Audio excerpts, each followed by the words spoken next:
Hi everyone, I am Dr. Anisha and I welcome you to my channel. In the last video, we discussed about one of the benign tumors of salivary gland, that was your Warthin's tumor.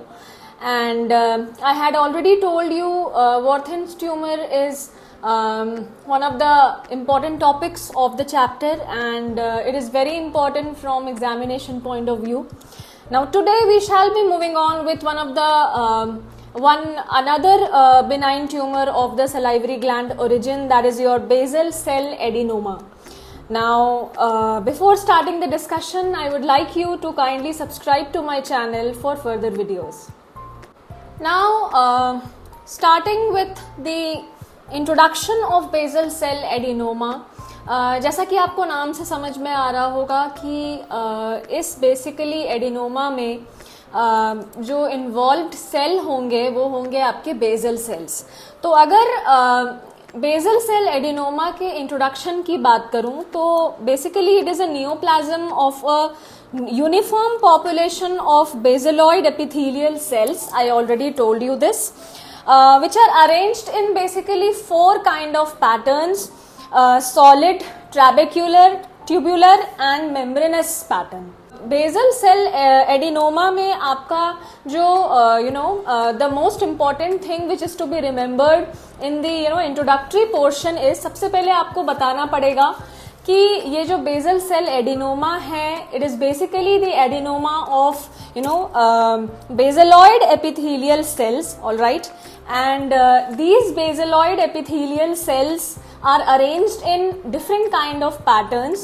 Okay, and the patterns are solid, trabecular, tubular and membranous pattern. तो ये चार pattern जो है इनको हम detail तरीके से histological features में भी हम we are gonna study. Now, basal cell adenoma was first reported by Klinsasser and Klein in 1967 as a distinct entity. All right. Batsaki was another scientist who reported the first case in American literature in 1972, and it suggested that intercalated duct or reserve cells is the histogenetical source of basal cell adenoma.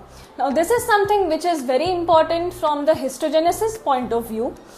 तो जो बात्साकी नाम के scientist थे, उन्होंने basically American literature में 1972 में basal cell adenoma का case report किया, and it also suggested that जो इंटरकलेटेड डक्ट सेल्स हैं या रिजर्व सेल्स हैं, they are considered as the progenitor or the histogenetical source of your basal cell adenoma. So this was all about the introduction of basal cell adenoma. Now moving on to the clinical features of your basal cell adenoma. Clinical feature की अगर बात करूं तो basal cell adenoma, they tend to occur in primarily in the major salivary glands.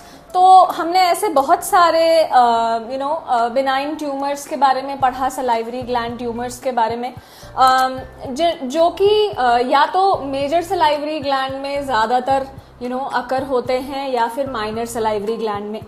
तो इस specific adenoma में, इस specific benign tumour में, that is your basal cell adenoma की अगर बात की जाए तो ये basically primarily major salivary gland में आपको ज़्यादा देखने मिलेगा, particularly parotid gland.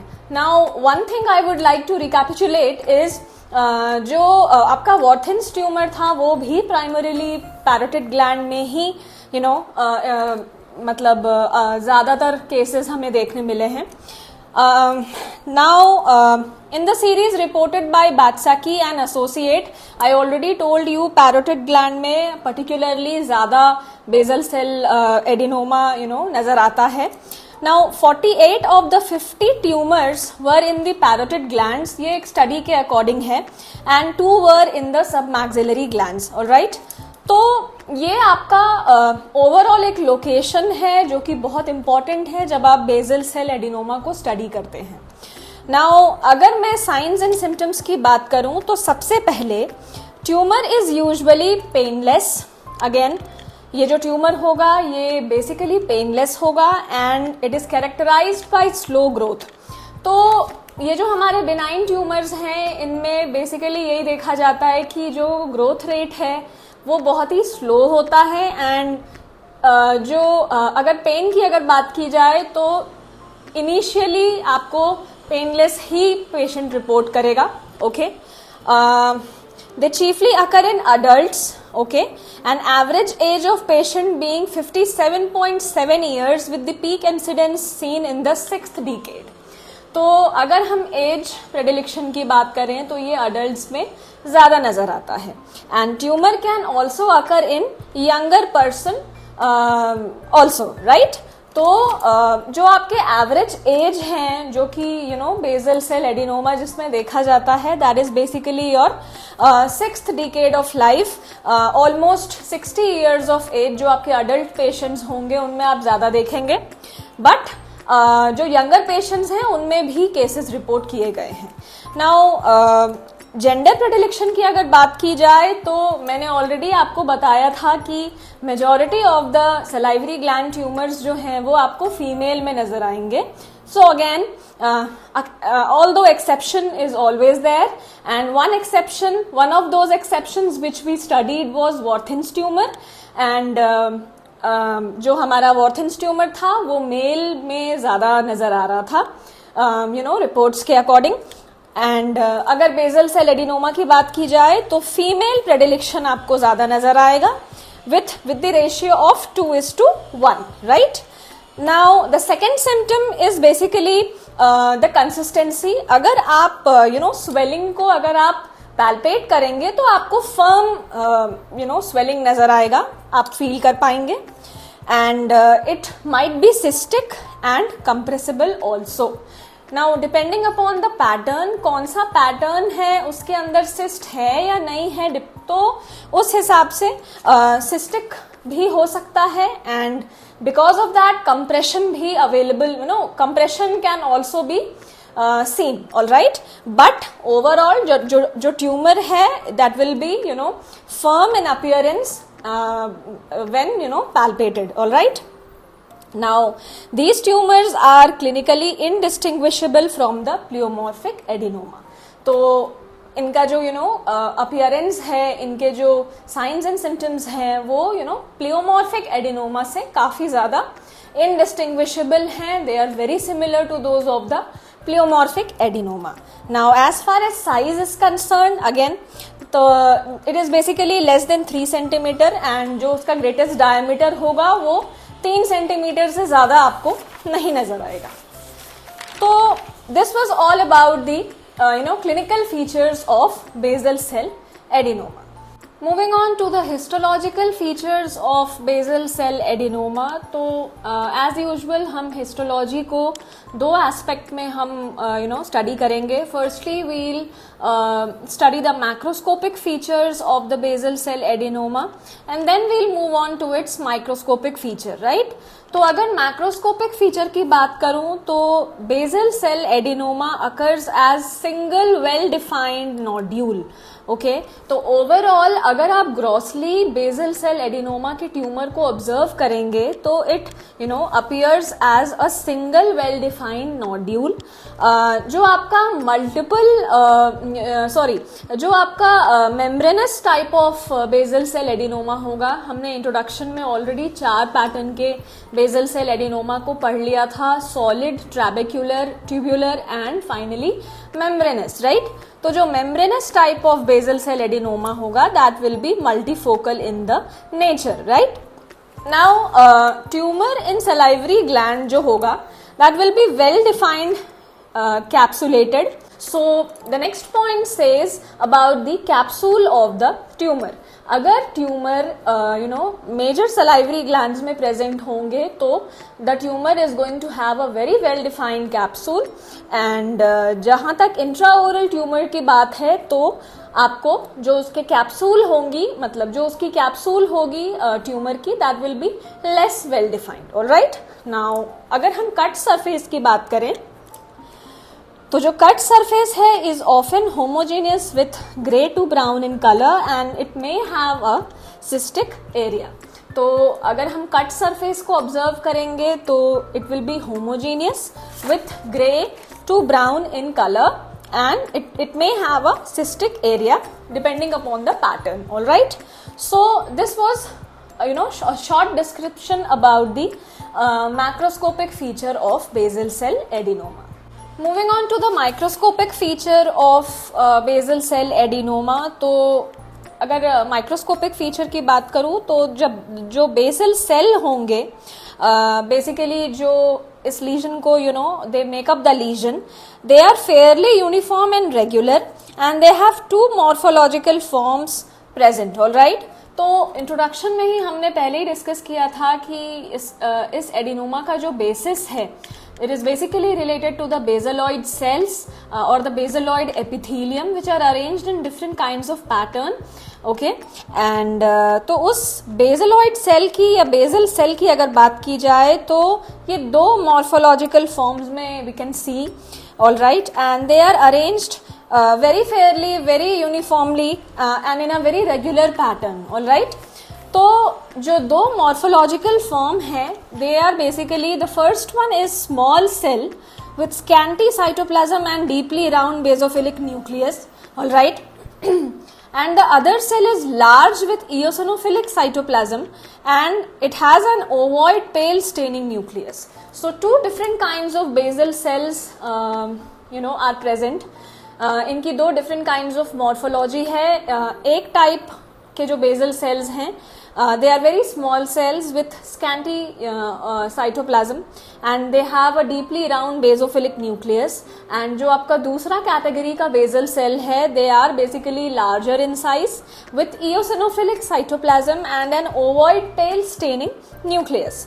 Now basal cell adenoma, based on their morphological appearance, again I told you we are going to discuss the patterns of basal cell adenoma in a very detailed manner in the microscopic appearance or the study. So they are divided into 4 subtype. We have already discussed the names. The first one is your solid, then tubular, then trabecular, and finally the membranous pattern. All right. So one by one we are going to discuss about each type or pattern of the basal cell adenoma. तो जो first pattern है जो कि हम discuss करेंगे, that will be your solid type. Right, तो solid type जो होगा, that is most common type. Okay, this can be a viva question of about basal cell adenoma. So the most common pattern कौन सा है basal cell adenoma का? That is your solid type. Okay, basaloid cells form islands and cords that have broad rounded lobular pattern. Okay, तो basically इसमें solid में नाम से समझ में आ रहा है जो आपके basaloid cells होंगे, they will be arranged in an island form or cords. Okay, and they have a broad rounded lobular pattern. These cells are sharply demarcated from the connective tissue stroma by the basement membrane. Right. Now we have a differentiation or a difference by which we can differ the microscopic feature of basal cell adenoma with that of pleomorphic adenoma. ऐसा कौन सा feature है जिसके वजह से आप basal cell adenoma को pleomorphic adenoma से आप डिफरेंशिएट कर सकते हैं? तो जो एक मोस्ट इम्पॉर्टेंट फीचर है इज, आपको मैंने ऑलरेडी बता दिया कि ये जो आपके बेसल सेल्स होंगे इन solid type, they will be sharply demarcated from the connective tissue stroma by a basement membrane. Right, now in pleomorphic adenoma there will be a melting type of growth characteristic of the pleomorphic adenoma. तो अगर हम pleomorphic adenoma में cell की बात करें तो जो sales होंगे which are arranged in island kind of pattern, they will have a melting kind of appearance. Okay, which is the characteristic of pleomorphic adenoma. Okay, so this was all about the solid pattern or the solid type. Now moving on to the tubular type, this pattern exhibits multiple small round duct-like structure. You can already see in the diagram, okay, and in the histological section. What happens is, tubular में नाम से समझ में आ रहा है tube जैसा structure होगा. All right, या डक्ट जैसा स्ट्रक्चर होगा। तो इस पैटर्न में जो आपके बेसल सेल्स होंगे they will be small round arranged in round duct like pattern. Okay, so these tubules are lined by two distinct layer of cells. Since ये एक डक्ट लाइक पैटर्न में अरेंज्ड होता है तो जो आपका ये जो पैटर्न है ये दो डिस्टिंक्ट लेयर ऑफ सेल्स से बनता है। जो फर्स्ट लेयर है that is your inner layer, it will be formed by the cuboidal ductal cells, alright, and it will be surrounded by an outer layer of basaloid cells. Okay, again kindly look at the diagram for this type of pattern. तो इसमें आपका again I will repeat, जो आपका tubular kind of pattern होगा, tubular type होगा, ये दो layer of sales से बनेगा, दो डिस्टिंक्ट लेयर ऑफ सेल्स से बनेगा। जो आपका इंटरनल लेयर या इनर लेयर होगा that will be formed by the cuboidal ductal cells and it will be surrounded by an outer layer of basaloid cell, alright. Now tubular variant is least common, this is something which is to be kept in mind. जो most common था वो solid था, least common जो है that is your tubular variant. However tubule formation either alone or with basal cell mass can be found with most basal cell adenomas, at least focally, all right. Although this variant is very less common, but then it can be found along with the basal cell masses, okay, at least focally. So this was all about the tubular pattern of the basal cell adenoma. Now moving on to the third variant of basal cell adenoma, that is your trabecular type.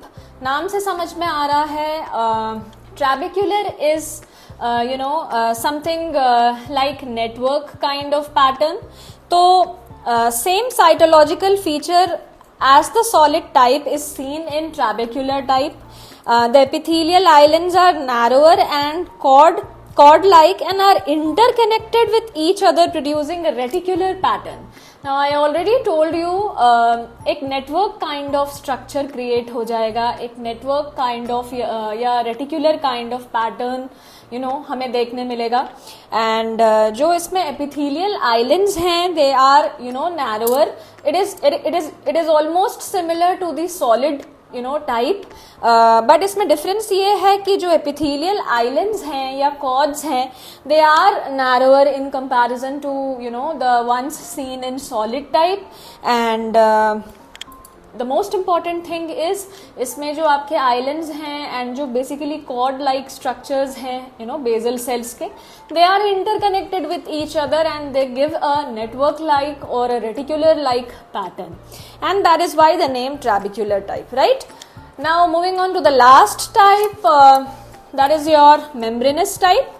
तो distinct subtype of basal cell adenoma, नाम से समझ में आ रहा है membranes type है तो एक डिस्टिंक्ट सब टाइप है बेसल सेल एडेनोमा का। It is characterised by the presence of abundant thick eosinophilic hyaline layer that surrounds and separates the epithelial layer. Now इस टाइप या इस पैटर्न में एक जो पेक्यूलियर बात है, एक जो बहुत ही इम्पॉर्टेंट एस्पेक्ट है, that is the presence of abundant thick eosinophilic hyaline layer which surrounds and separates the epithelial layer, and that is why this pattern is known as membranous pattern or membranous type, क्योंकि एक membrane kind of layer form हो जाता है and that is your hyaline layer which is abundant, thick and eosinophilic in nature, right? Now the epithelial islands are arranged in large lobules and they appear to mold to the shape of the other lobule to resemble jigsaw pattern, puzzle pattern.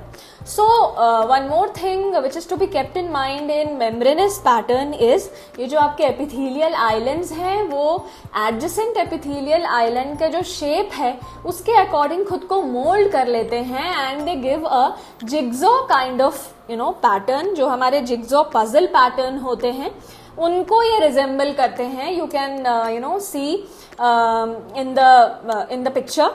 तो इसीलिए ये जो जो pattern है इसको हम jigsaw puzzle pattern से हम रिजेंबल कर रहा है ऐसा हम मानते हैं, बिकॉज जो एपिथेलियल आइलैंड है वो एक दूसरे को अडेप्ट करते हुए अपना shape they arrange themselves in that manner only in large lobules, and they appear to mold to the shape of the other lobule to resemble jigsaw puzzle pattern. So this was all about the microscopic feature of your basal cell adenoma. With this we are done with the histological features, and finally we'll move on to the treatment and prognosis. Again, it is very it has already been discussed that since it is a benign tumor, जो best possible modality होगा treatment का, that will be your excision.